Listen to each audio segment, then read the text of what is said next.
It is God who qualifies us. Striking that St. Paul writes these words. In the translation of the Bible I was reading to prepare for this homily, his words run something along the lines of, "We are not sufficient of ourselves, but it is God who qualifies us for this ministry." And these are the words of the apostle who was probably the most qualified of the apostles. A Pharisee, born of Pharisees, educated at the feet of one of the great rabbis, in some sense, an all-star pick for our Lord as one of his apostles. And yet St. Paul says we are not qualified, we have no confidence from ourselves, but our qualification is from God. And so as we begin this new chapter in our lives, going into another year of school, heading back to the seminary, heading out for a first priestly assignment, whatever the case may be, let us remember it is God who qualifies us.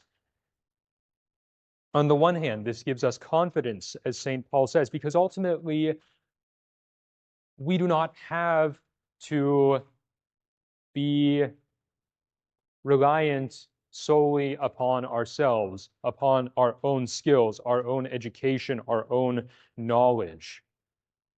And yet at the same time, this is also a call to humility, to this acceptance that however much I study, however much I do, ultimately it is the grace of God that rests upon me that will make my ministry fruitful.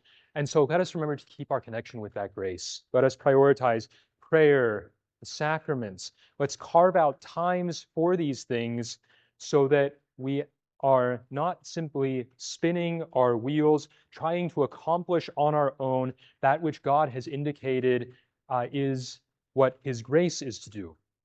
And it's not to say that we grow slack. There is a place for hard work. St. Paul will talk about how he works, how he, I believe the translation is, he pummels his body so that having preached liberty to others, he might not be found enslaved. So there is a room for our work in the ministry, in our lives, but let us remember that the priority goes to God's grace. Let us ceaselessly implore Him for grace, both for ourselves and for those around us, because we all need it. Because as our Lord said, without Jesus Christ, we can do nothing. But He has also promised to always be with us. So let this give us confidence, and let us seek constantly to grow more and more in His grace.